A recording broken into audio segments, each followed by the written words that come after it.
Adalah kehendak Allah menjadikan umat manusia berpasang-pasangan. Bahkan Allah juga ciptakan berpasangan seluruh alam semesta. Dan dari segala sesuatu yang ada, kami telah menciptakannya dengan berpasangan. Semoga kalian menjadi ingat.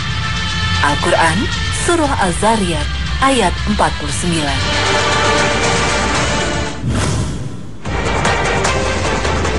Assalamualaikum warahmatullahi wabarakatuh. Pemirsa setia hasanah yang senantiasa berbahagia dalam lindungan Allah. Pagi ini kami kembali ke hadapan Anda dengan kisah dan cerita dari para istri orang-orang terpilih di antara manusia. Semua nabi yang diutus oleh Allah adalah manusia biasa, sehingga sifat bawaan manusia pun lekat pada diri mereka. Di antaranya adalah memiliki istri dan keturunan. Hawa adalah ibunya manusia. Allah menciptakannya untuk Adam yang saat itu berada di dalam surga.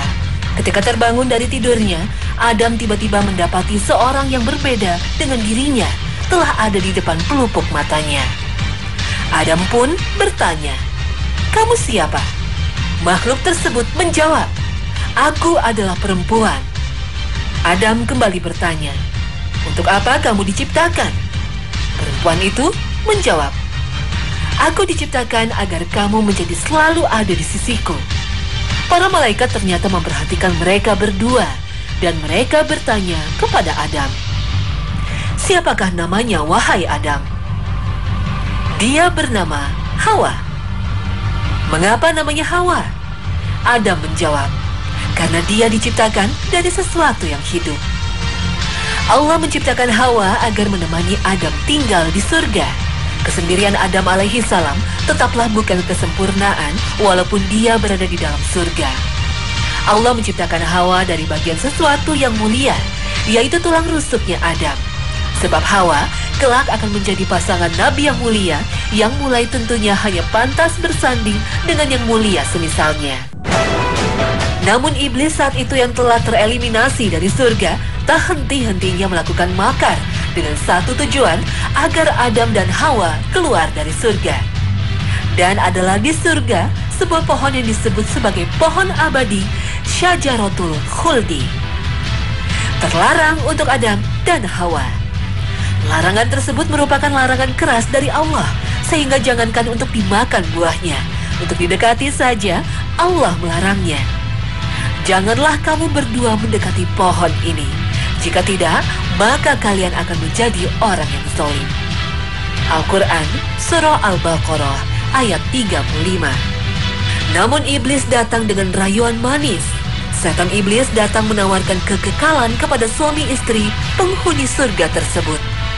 Siapa saja yang memakannya, niscaya tak akan tersentuh oleh layu dan kehancuran. Dalam hadis yang diriwayatkan Imam Ahmad dengan sanad yang sahih, bahwa di dalam surga terdapat sebuah pohon yang dengan 100 tahun perjalanan, maka rindangnya tak akan terlampaui. Imam Ibnu Katsir rahimahullah menilai seolah inilah pohon khuldi yang dimaksud. Setelah bujukan tersebut dijejali kepada Adam dan Hawa, maka sungguh tak terduga bagai mantra dan taktik yang sangat jitu, Hawa mulai terpengaruhi dan akhirnya mendorong suaminya agar memakan buah tersebut. Imam Ibnu Katsir dalam kitab Qasasul Anbiya mengatakan bahwa yang terlebih dulu memakan buah tersebut adalah Hawa, dan dialah yang mendorong Adam untuk mendekatinya. Kenyataan ini diperkuat oleh sebuah hadis dalam Sahih Bukhari. Nabi Shallallahu Alaihi Wasallam bersabda, "Jikalau bukan karena Bani Israel, maka daging tidak akan pernah membusuk. Dan jikalau bukan karena Hawa, maka para wanita tidak akan pernah mengkhianati suaminya." Dikatakan demikian karena Hawalah yang membujuk suaminya untuk mendekat kepada pohon terlarang tersebut. Inilah makna dan konsekuensi agar engkau tetap ada di sampingku, seperti jawaban yang dilontarkan Hawa kepada Adam. Dalam kebersamaan tersebut pastinya akan muncul kasih sayang, saling mendengar, dan bahkan saling mempengaruhi antara suami dan istri. Dan lewat celah inilah kemudian iblis merangkak masuk mempengaruhi Hawa. Sehingga melalui Hawa Tujuan iblis pun terlaksana. Namun akhirnya Adam dan Hawa bertaubat kepada Allah dan Allah pun menerima taubat keduanya.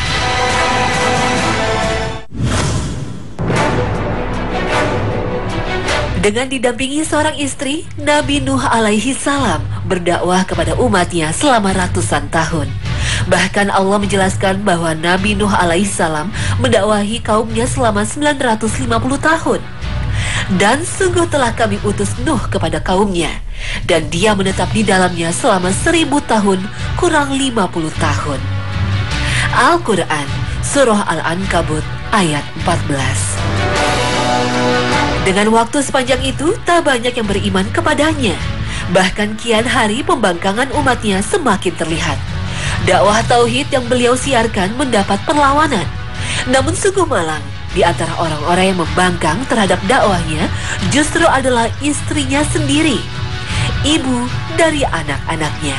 Disebutkan oleh banyak ahli tafsir bahwa bentuk pengkhianatan istri Nabi Nuh, dia berkata kepada orang-orang bahwa Nuh gila.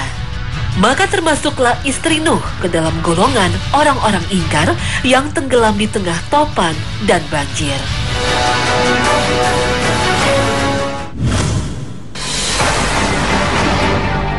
Dalam surah Hud ayat 77 diceritakan di dalamnya keadaan Nabi Lut alaihi salam.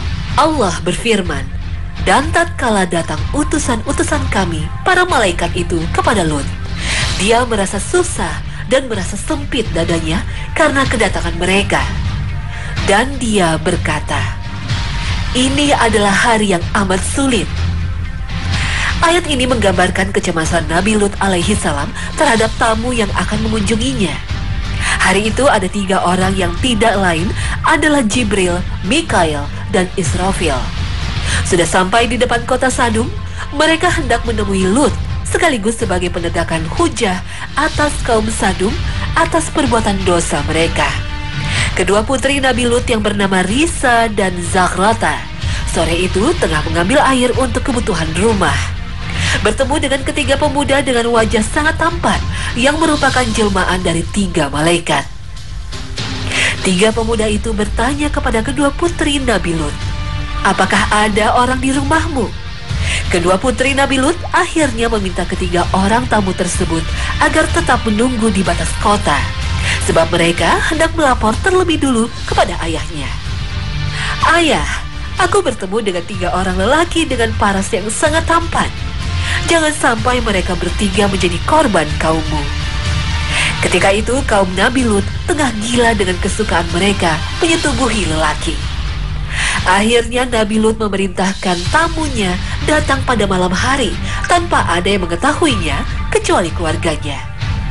Namun sungguh tak diduga, istri Nabi Lut yang konon disebut bernama Walihah pergi dan melaporkan kepada kaum Nabi Lut bahwa di rumahnya ada tamu laki-laki.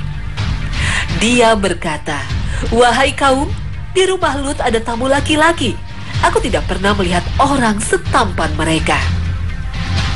Atas berita tersebut, akhirnya kaum Sadum berduyunan mendatangi rumah Nabi Lut. Namun Nabi Lut mencoba menasihati mereka agar jangan mengusik tamunya, dan silakan datangilah wanita-wanita dengan menikahinya. Namun mereka dengan penuh kebodohan dan kedunguan berterus terang kepada Lut, "Kamu telah mengetahui bahwa kami tidak memiliki hak untuk wanita. Dan sungguh kamu telah mengetahui, wahai Lut, apa yang kami inginkan."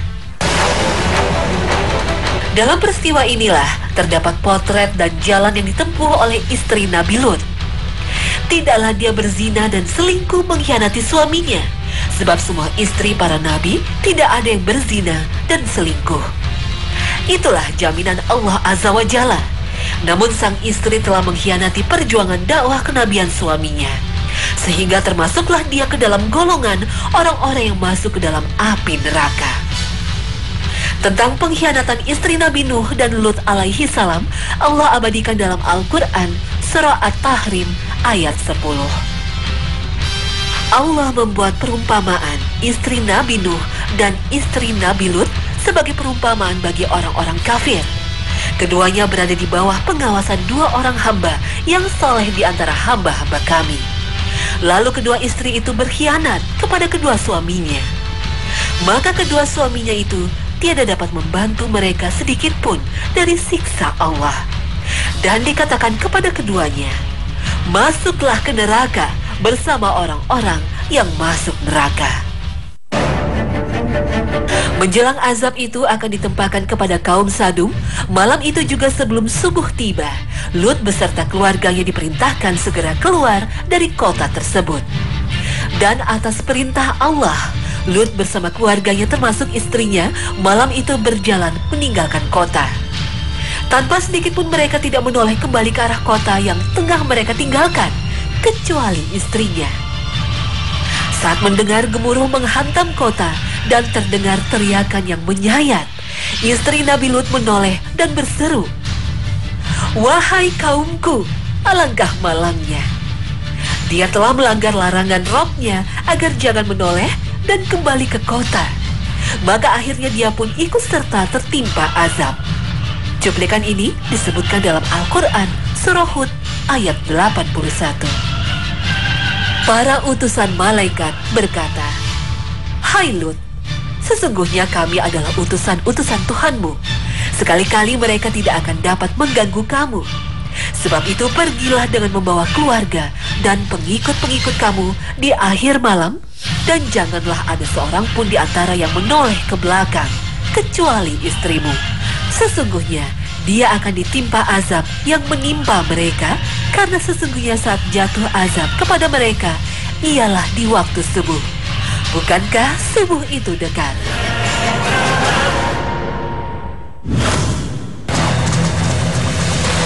Orang yang paling keras mendapatkan cobaan adalah para nabi, kemudian yang semisal dengan nabi, dan demikian seterusnya.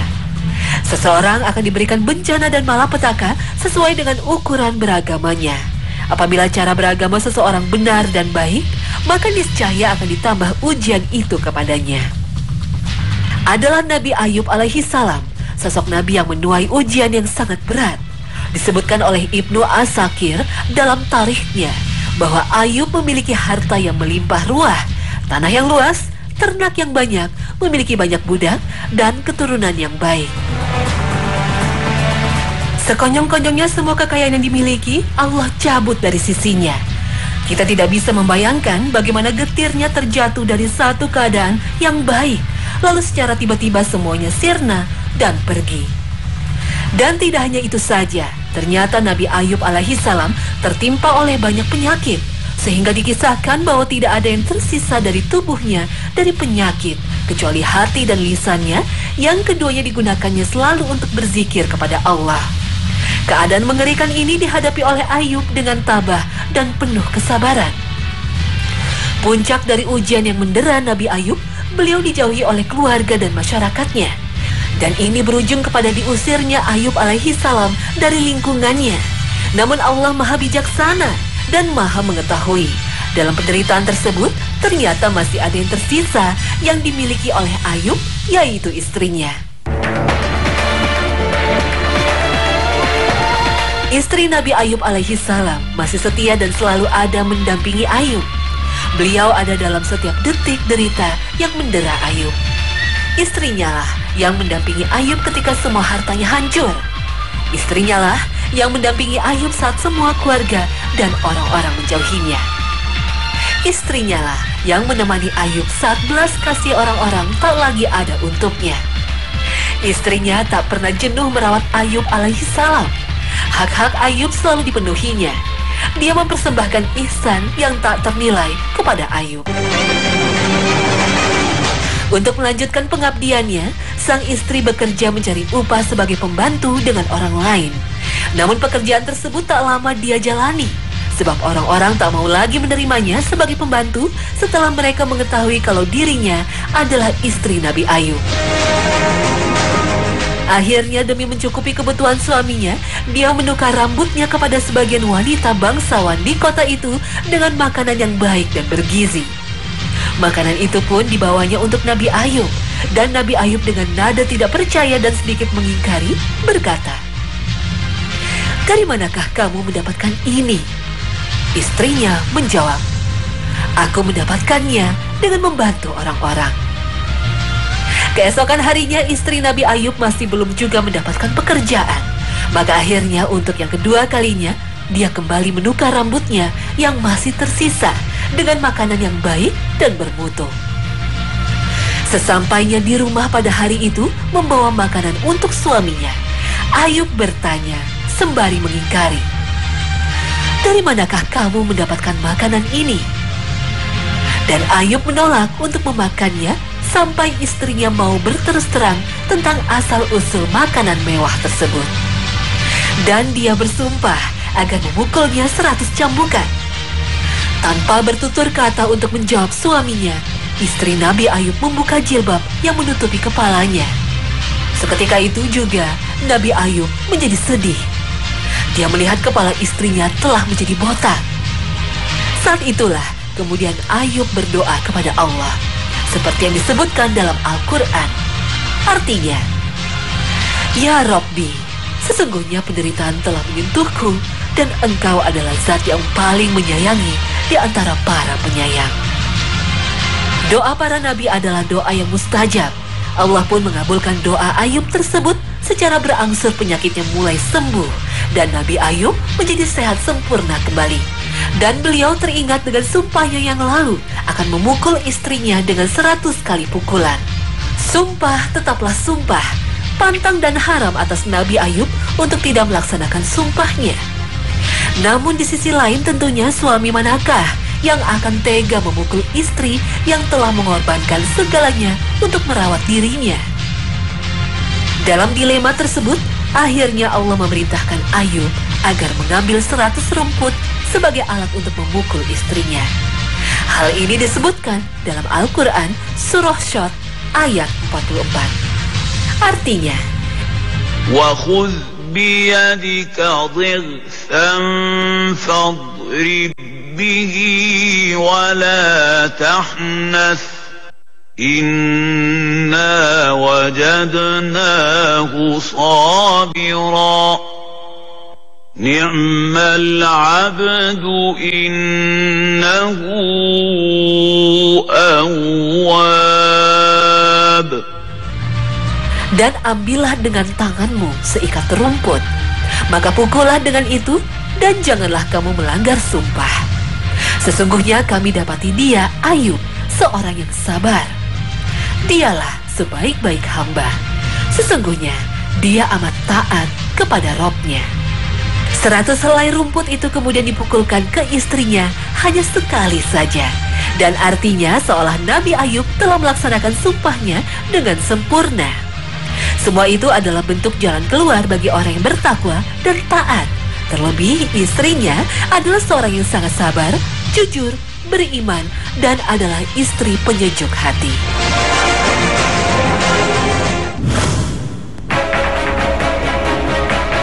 Di antara istri Nabi yang tersebut kisahnya dalam Al-Quran dan hadis adalah istri Nabi Ibrahim alaihissalam. Beliau bernama Sarah, seorang wanita bangsawan di zamannya. Wanita yang disebut-sebut bagaikan nabi dari kalangan wanita. Mereka adalah Hawa, Sarah, dan Maryam. Sarah adalah wanita yang tak kunjung diberikan kehamilan, sehingga Nabi Ibrahim dan Sarah hanya berdua mengarungi bahtera rumah tangga dan berdakwah kepada Allah. Ketika Nabi Ibrahim alaihissalam tengah singgah di sebuah negeri di bagian Mesir kuno, beliau dan istrinya mendapatkan ujian yang berat. Seorang penguasa diktator saat itu menghendaki Sarah. Dia mendengar dari beberapa mata-mata bahwa ada seorang wanita yang sangat jelita telah singgah di negeri tersebut. Akhirnya para utusan pun mendatangi kediaman Nabi Ibrahim untuk menjemput Sarah, dan tidak ada perlawanan yang bisa dilakukannya.